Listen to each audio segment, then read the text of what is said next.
Often people say, hey, we know people are vibe coding and using these AI tools to make prototypes, but can you actually build something real? Can you actually make revenue on your own? You don't have to have anything working to sell something for money. The biggest validation you have is selling your idea for money. Now, for any kind of business, large and small, not being AI ready or not doing AI almost means you're completely behind. You're going to get disrupted anytime.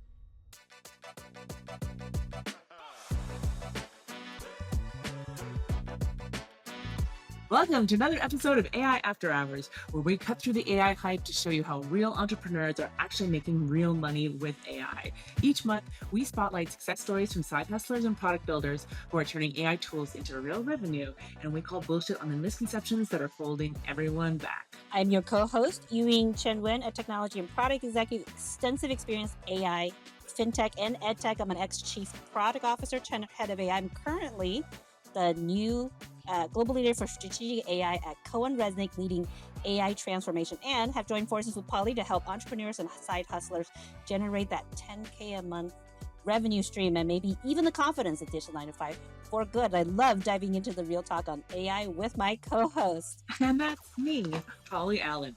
I'm an Alexa AI Principal Product Manager, formally, and I successfully launched the very first generative AI answers on Alexa back in 2020.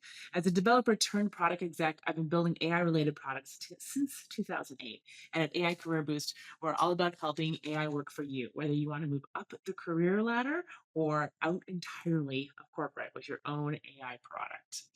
Awesome. Well, let's kick us off this week. One of the first things we love to do in the new format of our show is highlight some success stories. So often people say, hey, we know people are vibe coding and using these AI tools to make prototypes, but can you actually build something real? Can you actually make revenue on your own? You've got some really great stories to kick us off today, I think, right? Yes. So this is a real life story of someone we know, and we actually had him as a judge in one of our courses that teach this to kind of give us the real life example of a successful vibe coded entrepreneur that actually already had an exit. So this particular business happened about, I want to say, a little bit over a year ago. So you got to think back a little bit of how early this guy was to apply the idea. He was playing around with Lovable, completely amazed at the ability to create an app without technical background. So full disclosure, this guy has zero technical background. I know him as an entrepreneur before, and he was just playing around. And he had seen another application that was starting to do sales coaching and feedback for different type of businesses that he thought was a brilliant idea. So he happens to be a car nut. I think a lot of guys love cars, and he's like, hey, this would be great for car dealerships, just because he personally really liked cars. And so he vibe coded essentially a sales coach for the sales guys at car dealerships, right? So you could imagine those things are fairly high ticket price items. Your ability to kind of provide the best information on the car, tailor fitted to whatever the customer is looking for, or mom looking for a minivan, or a guy looking for his first car, or maybe switching over to a sports car, etc., can change a lot into the closure rate. So he vibe coded something that didn't quite work it. Like I said, he didn't have a vibe coded background, but he showed the vision really well. And of course, another friend of his who also loved cars, he was like, hey, if you can sell this, I will give you sales commission. If you can close the first customer in 30 days, I will give you 10K, right? As he goes, if you can sell it to 10 customer in 90 days, I will give you 100K. Now they're pretty young. They're like out of college, and they both are car nuts. They're like, the other guy's like, I will totally do it. And he just, how car dealerships are usually on an auto row. So he literally went door to door to car dealership, showed them this prototype that kind of looks like it works, and you can record your sales calls while you're talking to the customer. It'll give you feedback with the AI. He actually sold it in the first customer in 30 days. Like, even the founder, he was like, oh, that was unbelievable, because the product kind of doesn't work. So he quickly got a developer to get the rest of it up and going. But then he managed this kid in 90 days, sold seven car dealerships um, uh, on an app that was at pretty much MVP level, because at this point he had to get a developer to actually get it working. But as he said, he's like, he made the first sale before it barely worked, and quickly got a developer to shore up the rest of it. Now, here's the thing. The 90-day to 10 customer goal didn't quite hit it, but he got 7 customers, right? So it really showed potential, and at this point, I'll tell you, this is one of my favorite parts of the story. At this point, which is only, I think about, if I remember the time correctly, a little over, uh, 90 days, so he's gonna be 100 days in when he was telling the story about this business he had with 7 car dealerships and customers, and he was approached to buy this business. Now, at the point, he was already kind of like, ah, this car dealership is fun, but I have another and bigger and better idea. So, within this is under 6 months, he had vibe coded an idea that borrowed a different idea into this into a new vertical, got very quick traction, and he sold the business. He didn't just have revenue from from customers; he sold the business. Now, I will say this kid is one of the best business instincts I have seen because he is an entrepreneur. He had a success before. He's a Forbes 30 under 30, and he had an exit with one of my previous companies. And we had him in to talk about his experience. But this kind of just floored our students when he told the story. And he is now on his next, I can't even say if it's second or third vibe coded business, and we're watching it very closely. It's very, very exciting to see him kind of go the next level. Go, okay, this time I'm going to do it bigger. The vibe coding tools has gotten better. He has more tech behind him now. He himself still not technical with the code, and he will tell you so himself. But he has the vision, and he always, always, always focus on selling and getting customers. And he even said in when he came into our students, he goes, the most important thing, people don't spend enough time getting their first 10 customers. You don't have to have anything working to sell something for money. The biggest validation you have is selling your idea for money. And he's been doing that even before vibe coding. So I will say this is the one that probably surprised our students the most. Like, what do you mean? Sell it before I have a working product. But if you go into these stories, a lot of times you'll see how fast they got to revenue, because in the end, that dollar is the ultimate vote of confidence that somebody actually wants your product, whether or not it's ready as of that day or maybe 2 days later. So that story, you were there, Polly. What did you think of that when he came in? It was great to see everyone's jaws kind of drop because I think it's one of the things that we kind of have to learn when you're settling into a new identity. Like, could I really be an entrepreneur? Is like it feels very audacious sometimes. You have to like, oh, the audacity. You're like, okay, but when you were going to a concert, you wanted to secure your space at the concert. Did you pay ahead of time? Absolutely, right? How many times have you signed up for, like, courses and they're not for a couple of months and you pay that time because you wanna save your spot, right? If people want something, they will absolutely pay in advance, and so that's absolutely, like, just pure validation, and it's why he's able to sell it, right? He's got a problem and a solution that people are willing to pay money for. Now that building is so cheap and easy, that is gonna be the piece that's really gonna make the difference, right? Between people who are gonna be successful in this space and people who aren't. Yeah, But absolutely. my favorite part of the story, of course, is because we know him, the students, you can just like pepper him, like, what do you mean you just went and sold it before you had a product and he's done this before? You're like, how do you do that? He's like, look, the problem is important, the pain point is important. If they buy into your story, that's your validation. And the only in for him, it's nice when people say yes, but he's like, the only thing that matters is when they vote with the wallet. Yeah. Yeah, absolutely. No, so true. But yeah, exactly. To have that prescience to actually go out and get someone else to do like, hey, I'll throw some money at this. You go do the sales. They approve the sales. It also shows like sometimes we labor under this fallacy of like we have to do it all, and like we have to. This has to be really hard and really complicated, or we don't deserve anything, right? It's like, Yeah. I'm not saying like we're looking for shortcuts, but sometimes we become more complicated than they need to be for no good reason. Yeah, but Yeah. I always remember from him, like, in terms of he goes, "Most of entrepreneurs don't spend enough time getting the first 10 customers." So you have to be hyper, hyper focused on those first set of On customers. those first set of customers, absolutely, Yeah, and that is something I think, like, entrepreneurs should go out and do themselves, because there's yeah, no better learning than understanding why or why not someone was in, right? yeah, yeah. Were you spot on the pain point? Were you spot on the solution? Exactly. Awesome, excellent story. So what was the name of that company? Do you remember? I don't have a name for that company because he sold it by the time I talked to him. We don't even know the name, but Yeah. I so don't you think it know, even had a domain. I think it was just an app. wow, early, early, early, right? Oh my gosh. So sales calls training for car salesmen. Yep, I've got a exactly. different use case to talk about today. So I want to talk about an entrepreneur by the name of Fernando Pasago. So he was from Argentina. He was actually working in Sweden on a visa as a product designer. So not technical, not his background at all. But he was in, like many of us, mid 2023, getting increasingly worried about layoffs. And of course, he was on a visa. So he's in a vulnerable situation of like, oh God, if I lose my job, I'm gonna have to leave.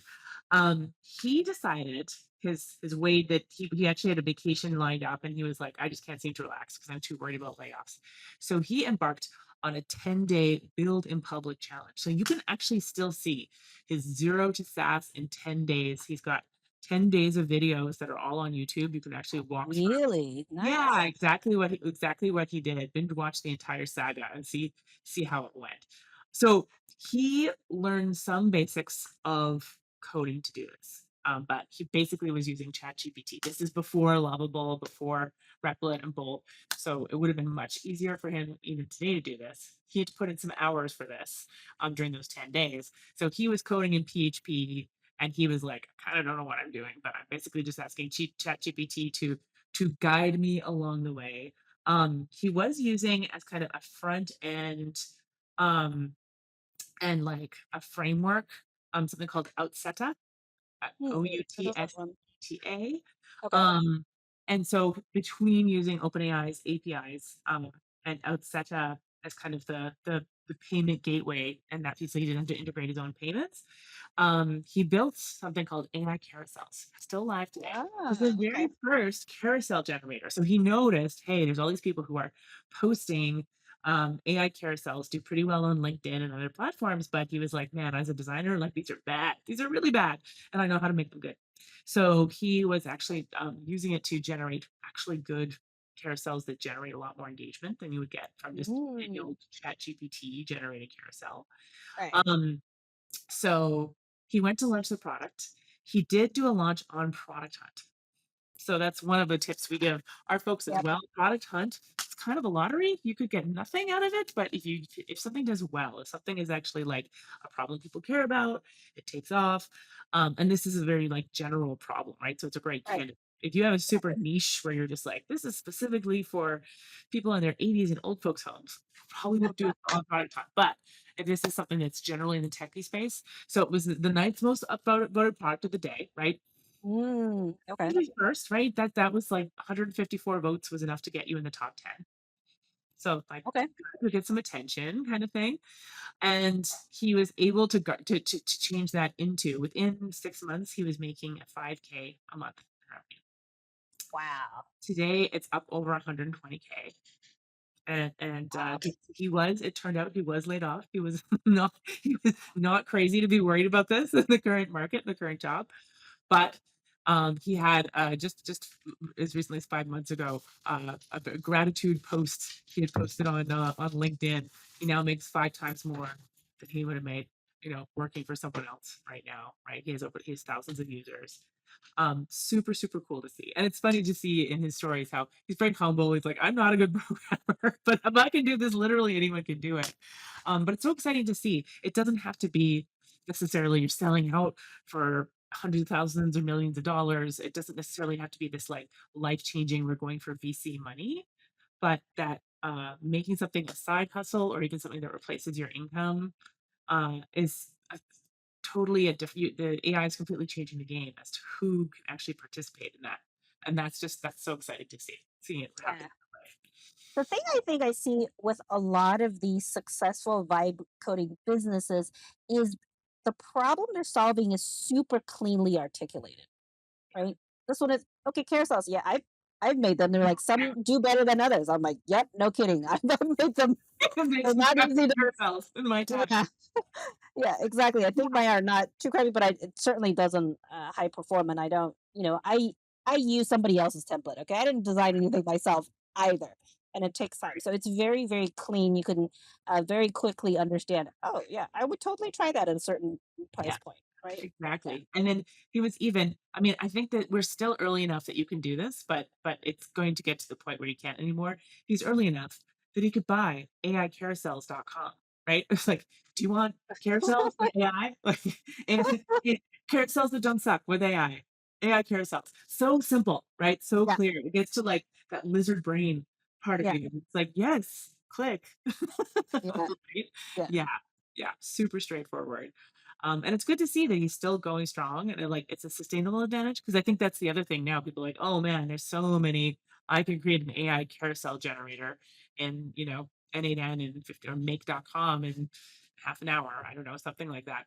But would yeah, it actually be good? Would just have the designer's eye on what's good and what's not? No, no, it does exactly. Yeah, not. Right? Yeah, exactly. yeah, I'm definitely gonna give it a try from my social media. I'm excited. But it's just especially exciting to see non-technical people coming in and using these AI tools to build something and actually yeah, continue to run it, right? yeah. Because the thing is, the differentiation for a lot of these things isn't the technology. It's kind of the problem identification, the solution. In his case, it's the design, right? It's that he knows which carousels have high engagement and it's Yeah, coming from. So you have to have some kind of differentiation, but a lot of times nowadays, tech is not the differentiation. exactly. Exactly. So that whole like ability to build it, it's not as much as knowing exactly Yeah, what to build. the result that generates the outcome that people are looking for. Yeah. So AI carousels, and that is our second of our success stories today. Wonderful. Ready for our Really. final and favorite section. Are you ready? All right. So this is mine. And now I believe it's also Polly's favorite segment of all podcasts anywhere. And not that we're biased just because it's our segment, but it is our favorite BS in AI segment where we cut through the bullshit anecdotes, headlines, and sometimes we just rant about things that annoys us in the world of AI where people are getting it wrong or at least they're inflating it to the point where you kind of miss the point. And we are here to set you straight.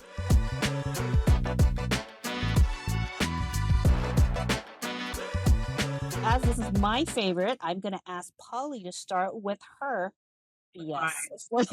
My Yeah, yeah, for that's this right. month is the absolute state of confusion, particularly enterprises and large enterprises are in around how does prototyping and these new vibe coding tools fit into our software development process. It's so crazy how it I feel like it's almost like a learned helplessness where you're like, guys, it's not complicated, but everyone seems to be determined to misunderstand what before. Well, because I think on one hand, you have people who are like, anything that's built with any AI tool. So they'll throw learning to code through ChatGPT, like our designer friend, right? Him hacking away at PHP for 10 days. They'll call that vibe coding because he used AI. They'll call Lovable AI because they were Lovable and Bolt and Replit. But they'll also talk about how developers are using these tools to be 10 times at least more effective than they normally are in developing real software. And they'll call that all vibe coding because it's using as an input as opposed to actually having to, input code. And the idea that like, well, if it's vibe coded, it's just trash. Like this is trash engineering. It's throwaway code. It's garbage. This is purely for like prototypes. And I guess that's useful if you want, but don't try to do anything serious with the code, right? Which is like it's such a misnomer, particularly when you look at like how real developers are using this to massively accelerate themselves, their teams, build infrastructure. And even if they're using some of these prototyping tools, they can use it to quickly ramp up internal tools and things that don't necessarily need to be as robust and secure and scalable as production code. So there's a little bit of just misunderstanding that like there is no one kind of coding out there that we should all aspire to do leads to this problem of thinking like okay, it's either all bad and it's all useless and AI is crap, and yay, we get to feel part of an AI for a while longer, or the flip side where I this scares me that this is happening, but there's organizations that are like, hey, let's take a look at Lovable. We gave it to our designers. They prototype some stuff by next month, designers are going to be shipping code. We're going to be shipping whatever they build in Lovable directly to production because we've been under the gun to move fast. We aren't moving fast enough. So this is our path to moving faster. And especially in like regulated industries, like this is terrifying, right? And it shouldn't be the way forward. But I just don't think it's that complicated. You just which of these two paths are you on, right? If you need to accelerate your customer discovery, getting prototypes, quick and dirty prototypes in front of users and that kind of thing, then choose the appropriate tools for that, right? There's Lovable. You can use Figma Make is another great one, right? Where the emphasis are on the visuals, magic patterns. We're not endorsed by anyone. We don't get any sponsorships, but I would recommend somebody if you did. We're willing to take sponsorships. Um, but the point is, there are tools that are specifically built for non-coders to be able to prototype things as realistically as possible. Now, some of those are trying to extend in their marketing into, "Oh, yeah, you can build real things with this." There's a difference between you could actually get a minimum, product up and running with, say, a payment integration, as long as it's simple, and, hey, as an enterprise, we should start shipping to production with this quickly, right? And so that's the key piece is, like, just understand that these are 2 different paths. If you want your designers to be on the path to actually shipping production code, there are actually tools that are making coding way more accessible to non-coders. You do have to understand a lot more about system design, about the current architecture and infrastructure. You're on a different training path if that's what you want. There are smaller organizations I've talked to are absolutely doing this where they're like, I ramped up my entire product team on Claude Code and system design. They are shipping to production. To me, that is like the future of where product and design are headed. But does that mean you should start getting your developers and designers to override developers and ship whatever they've written in some of these tools straight to production for your users? No, and I hope someone on the tech team would like pin you down and stop you. 'Cause it's terrifying, right? But it feels to me like the confusion over it is unnecessary. Like please just understand that there's 2 different uses for these tools. Stop calling it all vibe coding and treating it like it's crap throwaway code. But allow people to play and have fun and iterate within the scope of what you need them to do and what they're good at, right? This Yeah. can be a massive accelerator if you treat it with the right degree of guardrails. The thing I always say is, look, AI is a tool. It's about the operator. It's not about the tool. This is an incredibly powerful tool, but it follows instructions. Great. So Yeah. who's the operator, right? Yeah. So you can hand you're not gonna hand a power tool to a toddler and go, they'll do the same thing as an actual professional, right? The same Yeah. idea, same idea. The thing is focus on operator. So I know architects and principal level software engineers that absolutely do 80% of their coding using AI tools and they ship to production. But they're also following the normal software development processes, code review, QA, and all of that stuff, right? So they're just getting better and faster what they do because AI helped them. You can absolutely invest in, like, the infrastructure to have, like, Yep.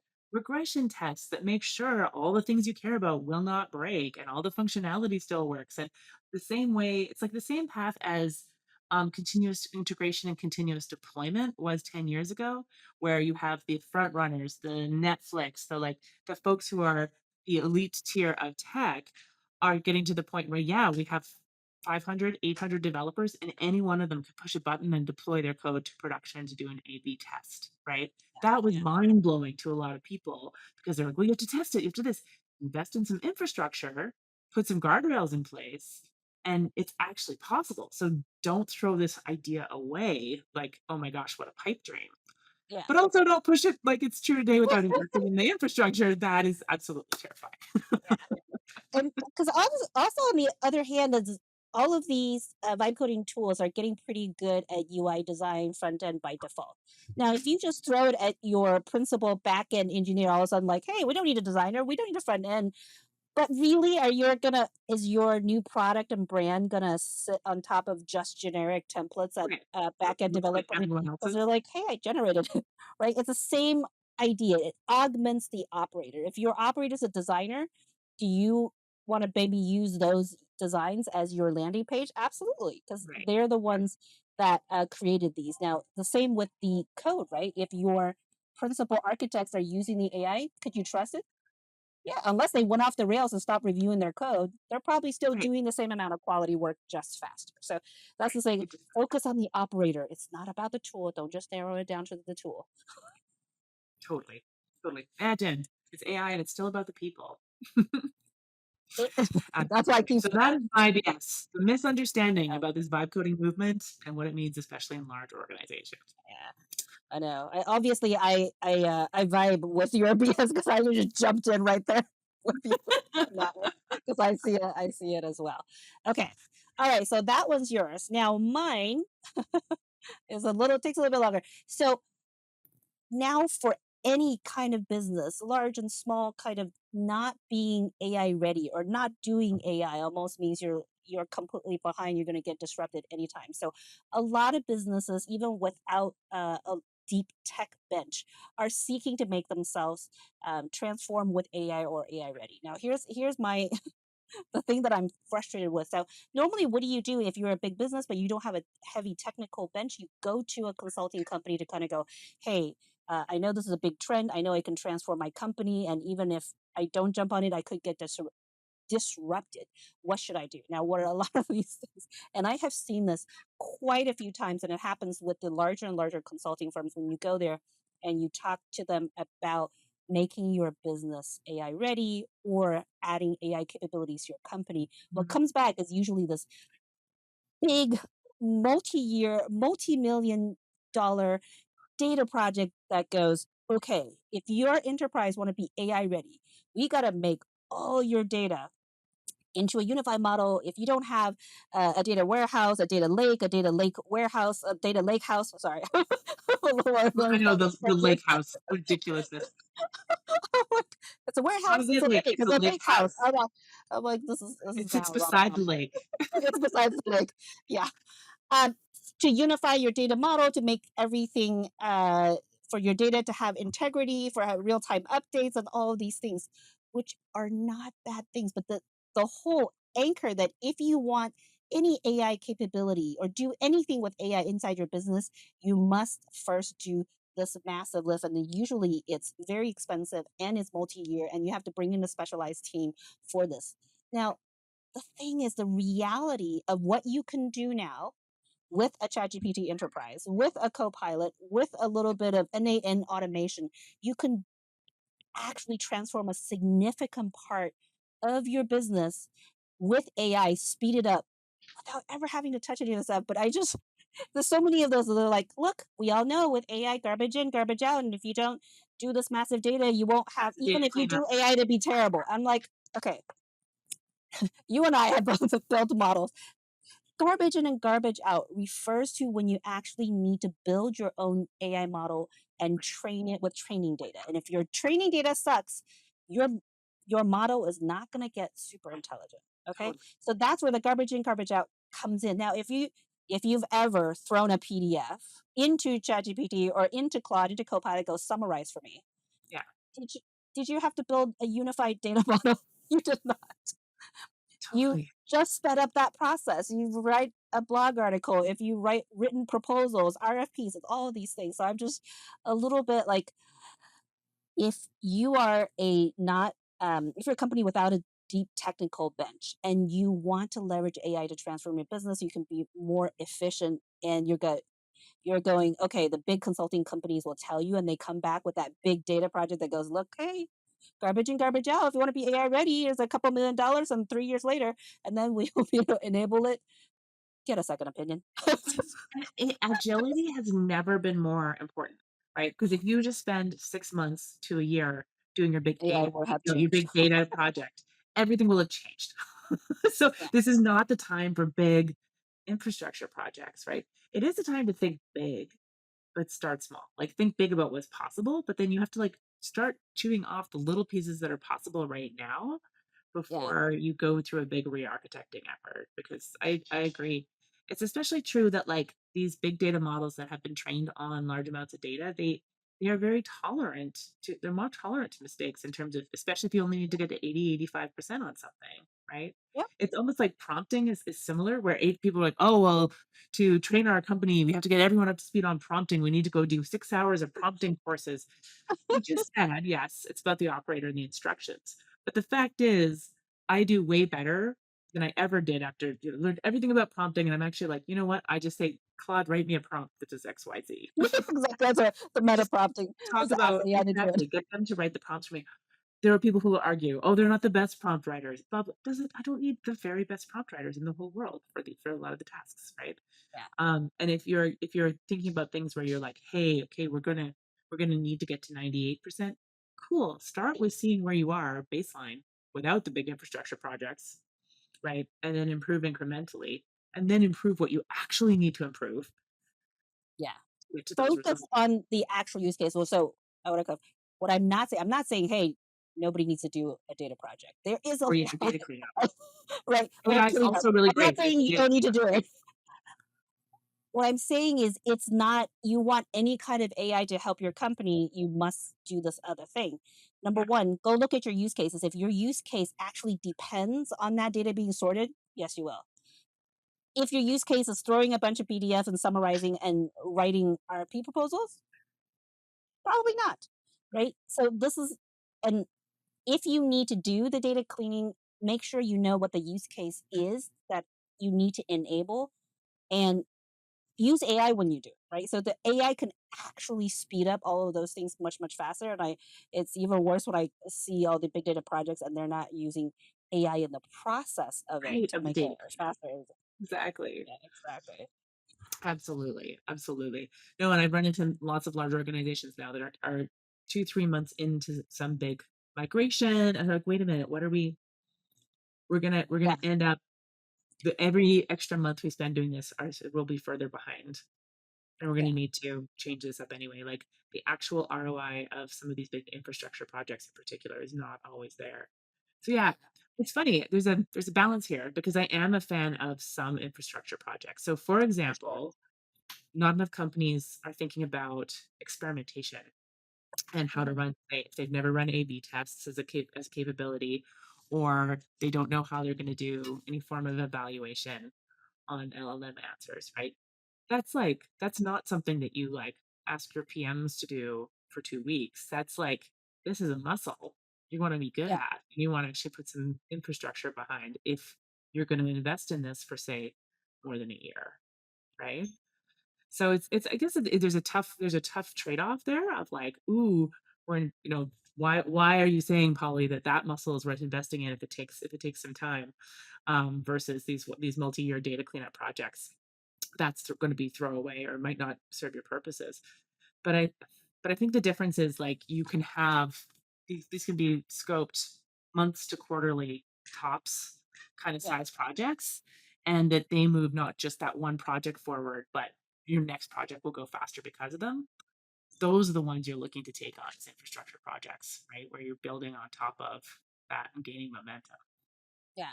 No, and no matter what, you're enabling very specific use cases, right? If you're gonna have 100 agents, they all have their own prompts that are trying to execute on the result, and you have a dependency on a specific percentage of accuracy.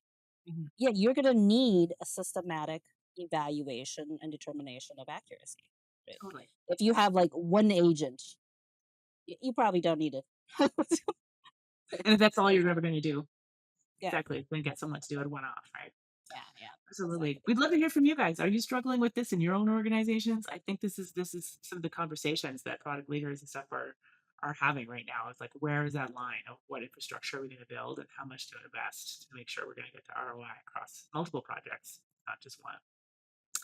But absolutely, I agree. You're getting this big, big data overhaul. Your data has to be perfect before you even start. With Complete. AI, Yeah, yeah. absolutely. Yes. Well, that is it for our BS in AI section. Uh, Lastly, as always, we would like to shamelessly plug the show.